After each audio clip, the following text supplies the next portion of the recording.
We'll challenge a waveless waterbed which claims its surface is so smooth it won't even tip a wine glass. We'll look at a phenomenon called flashover, which is supposedly caused by using fabric softeners. Are low-cost Eyecare centers the best buy? We'll see. What is carry-on luggage? Travelers don't seem to understand, but they better or else. Plus more confusing labels, ads, and signs. All this right here on... And welcome to Fight Back. We have done some pretty off-the-wall and close to the ceiling challenges on this show, but we're going to do one now on this waterbed because of this letter that I received from Colleen Palmer, who lives in Tucson, Arizona.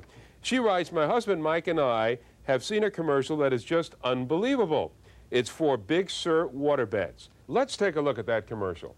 We're going to use this champagne glass to demonstrate just how much support a Big Sur Hibernation Series water mattress can give you. A Hibernation Series mattress provides temperature-controlled comfort, firmness without pressure points, and incredible wave reduction. Remember, if you don't see the Hibernation Bear, it's not a genuine Hibernation Series mattress. The Hibernation Series. Very interesting concept. But Colleen Palmer has more to say. She says the filming of the situation in itself is questionable. They show a man running, then break to the glass, then back to the man stepping. Would you challenge this on Fight Back? Well, Colleen, you only have to ask. And the answer is yes. Our Big Sur waterbed mattress was set up at the manufacturer's, the Pacific Frame Company. Office manager Maggie Giacana celebrated the occasion by pouring a glass of wine. She placed it in the exact spot we saw in the commercial. And with me here is Jim Hunt with Hunt Vincent Advertising in Denver, Colorado. They created the commercial. And now Jim is going to lay his advertising career on the bed. Go to it. The glass tipped slightly, but didn't spill. Let's watch it again. A determined Jim Hunt races toward the bed. Remember, our viewers' criticism was that on the commercial they cut away to the glass just before the runner's foot hit the bed. We left our camera on and followed the action right to the glass. But we're not through yet. I'm going to have my daughter, Amanda, who loves gymnastics, try it herself. Big Sur advertising executive Woody Vincent really seemed worried.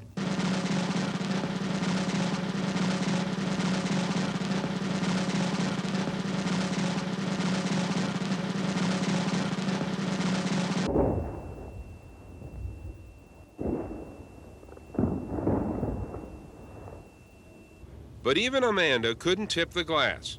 Woody was happy. Wait a minute, Amanda. Enough is enough.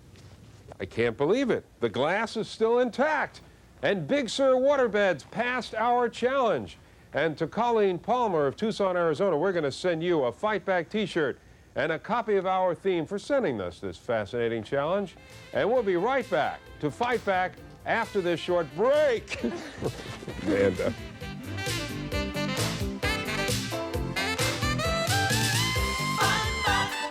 One warning we always give our children is never to stand too close to any kind of flame because a sleeve or another piece of clothing could catch on fire. Now that's a recurring nightmare. But what about this?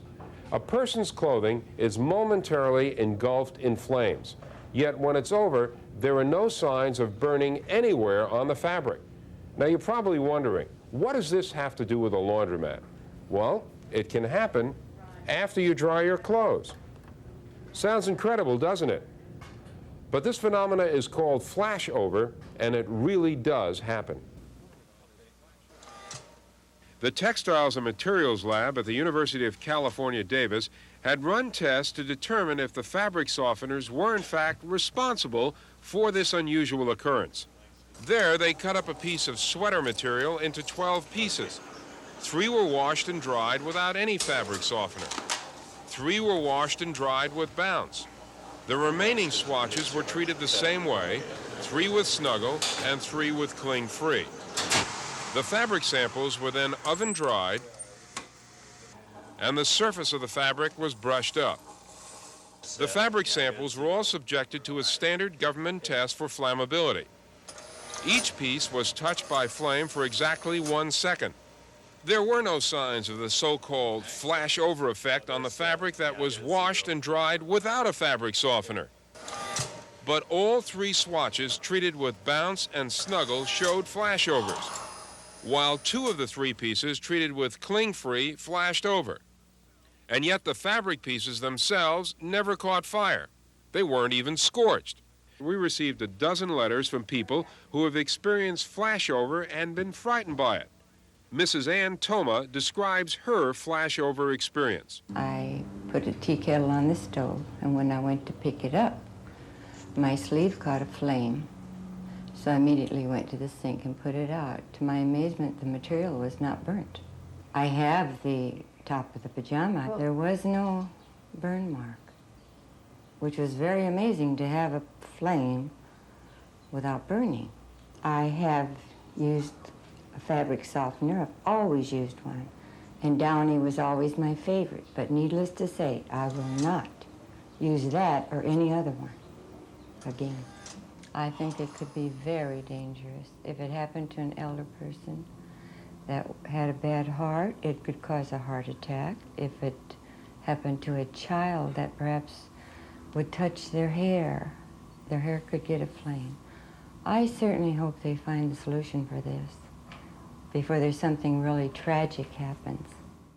Procter & Gamble, the makers of Bounce, said their research department is conducting some studies, but as yet has nothing to report. They also pointed out that they've had only 16 complaints in 6 billion uses of the product. Lever Brothers, makers of Snuggle, said their tests indicate the flashover phenomena. When it occurs, it shows that fabric softeners are being used in excess. Snuggle carries a warning label which cautions people to add additional clean garments when using Snuggle with small loads. But there's still no explanation of what causes flashover. I would encourage the manufacturers and the Consumer Product Safety Commission to continue their efforts at discovering the cause before someone does get hurt. Now, I know why the consumer horror file's at a laundromat, because we're trying to clean out all the confusing and amusing labels and letters and signs that you, our astute viewers, have sent to us. And we're going to start with these pre-selected morsels. The first letter comes from Mrs. Laverne Sims, who lives in Houston, Texas. She says, "Thought maybe this ad for Maryland Club Coffee would put a smile on your face. It says, all grins of Maryland Club Coffee. I assume they mean all grinds. But it sure made me grin." Laverne goes on to say, "Watching your show has made me much more alert to advertising. Your demonstrations are most revealing." Well, thank you, Laverne. But you know, that's why we feature these confusing and amusing ads and labels, to make people more aware of the printed word, and we include them in our horror file, along with something new, confusing signs. Claire Smith, who lives in New Brunswick, New Jersey, found this one. She says it's certainly not very inviting to visitors coming in for the day on Thursday. "Sorry, you have to come back tomorrow." Obviously, they meant no through traffic. But here are a few that aren't confusing at all. "Drop your pants here. Seamstress on the premises." I guess they're just telling it like it is. Or, "Park at your own risk." "Bird dropping area." We'd all appreciate that advance warning, wouldn't we? And finally, a real appetizer.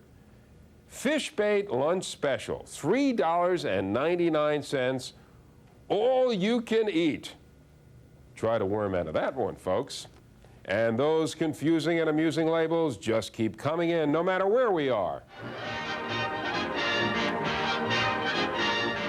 You could uncork $10,000. That's what it says in an ad sent to me by Dorothy Stack of Buffalo, New York.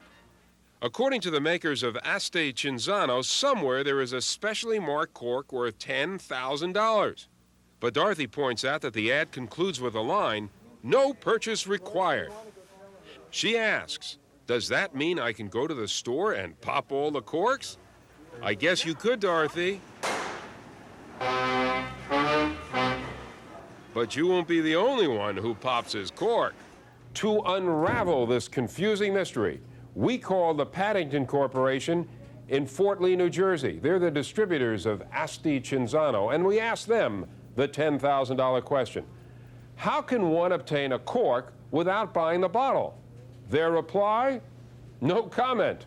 The attorneys general in California and New York did have a comment for us. They said by law, if a product is offering a prize in a contest, they must make it available to you without your having to buy the product. Otherwise, this is considered a lottery, which in most states is against the law. Now, I don't know if this contest is illegal or not, but at the time of the taping of this program, the Asti Cinzano representatives have refused to uncork their mouths on the subject. And if you find a confusing label or even a sign that you can take a picture of, send it to me. And if we clear up the confusion right here on Fight Back, then I'll send you a Fight Back t-shirt and a copy of our theme for making us so aware. And we'll be right back to Fight Back after this short break.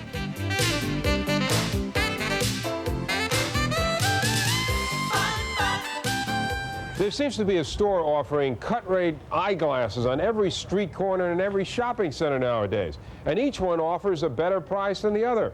So buying a pair of glasses or contact lenses has never been more convenient. But added conveniences and lower prices brings up new questions about the quality of eye care. We seem all to be bombarded with enticing ads for cheap eyewear and quick service. These low-price offers look attractive, but in some cases, quality care may be sacrificed.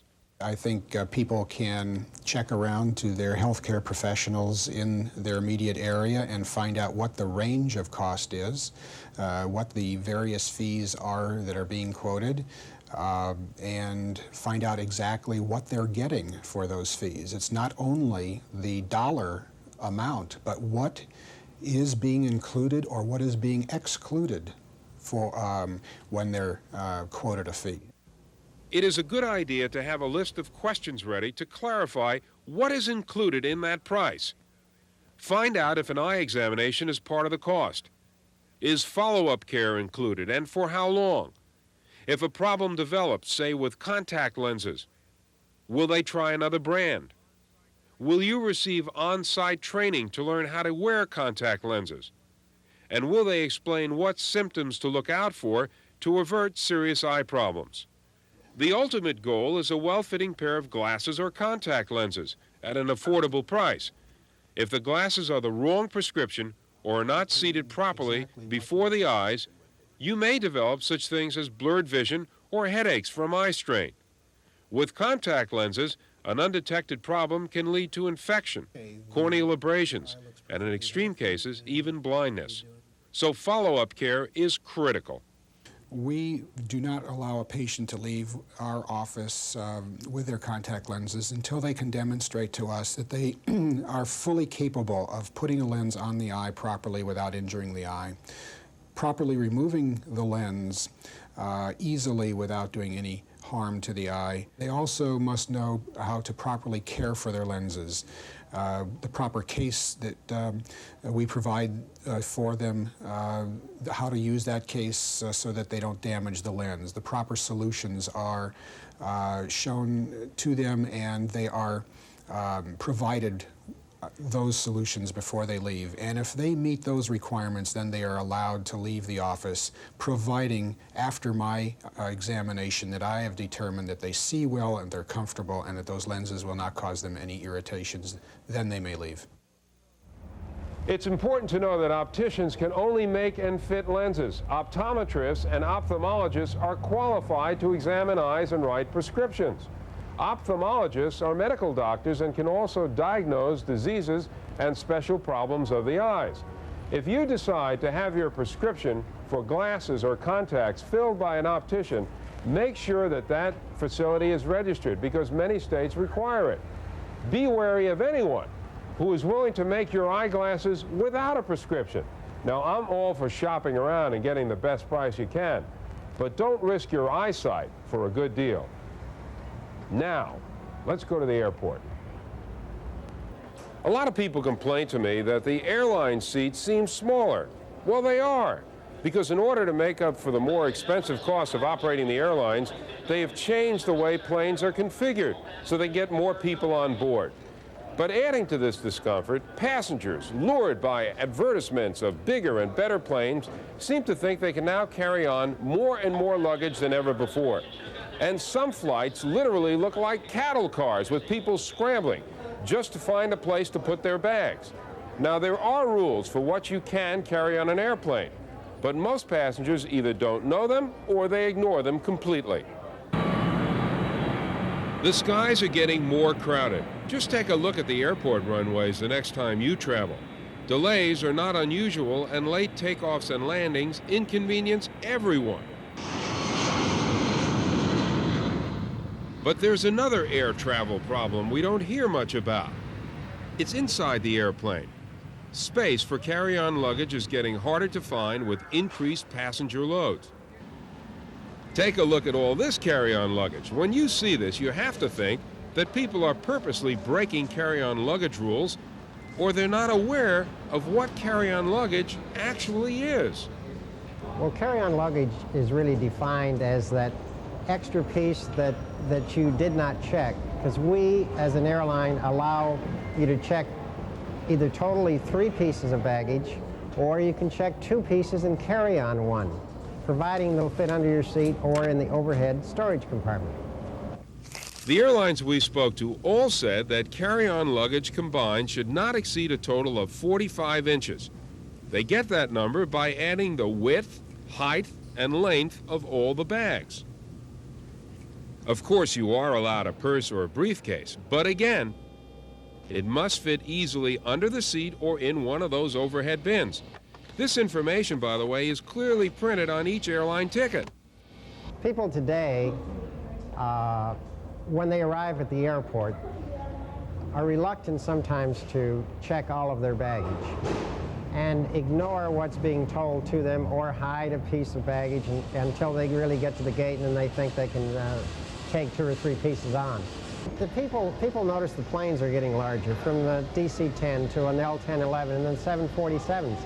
And they feel that because they're so big that they can carry a lot more baggage on board the airplane, which in fact, that's true. There are more storage facilities available, but there are 300 and 400 people on some of these planes, and they just cannot handle that type of carry-on baggage. I checked out the space on this DC-10 as an example. It has 2 overhead bins for every 9 passengers. It's obvious that if everyone brought on more than 1 piece of luggage, those bins would fill up real fast. We don't have enough room to store excess baggage. That means we then have to take it off the airplane. That causes time constraints. We might run into a problem not being able to get a flight out on time because we have to get carry-on bags checked in. I think the airlines as an industry should be more forceful in enforcing the carry-on luggage rule. It's just not fair to get on an airplane and have to take a delay because of carry-on bags, and there's not room for it. There's just not room for it. This confusion really seems to be taking the pleasure out of air travel. And airline officials are reluctant to enforce the rules because it's just bad public relations. Well, I feel that if there are rules, they should be stated clearly and they should be enforced. There's nothing more frustrating than to be the person who does what he's told to do, only to find when you get on the airplane that all the overhead bins are just jammed full of luggage by the people who are breaking the rules and getting away with it. By setting the rules and enforcing them, the airlines can make travel a lot more comfortable for all of us. And we'll be right back after this short break.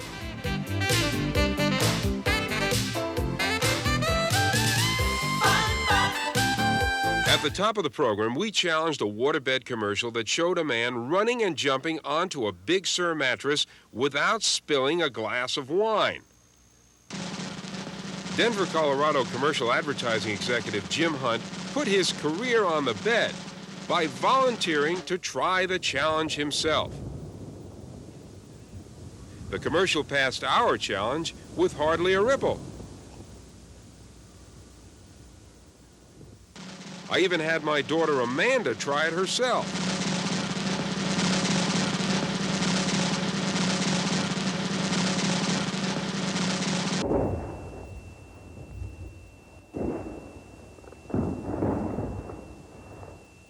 The glass would not tip over, but I wanted to give it one more test. Before we go, let's put this waterbed to a real test. Let's have everyone in the room get up on the bed. We'll dance around a little bit and see how much punishment this bed will take before the glass actually... And there it goes! And there's wet feet, folks. And it's like I always say, you got to stay aware and informed and fight back. And don't let anyone rip you off. If you have a commercial that you'd like us to challenge, or if you have an idea for a story we can use on the program, write to Fight Back, Burbank, California, 91523. If we use your letter on the show, we'll send you a Fight Back t-shirt and a copy of our theme.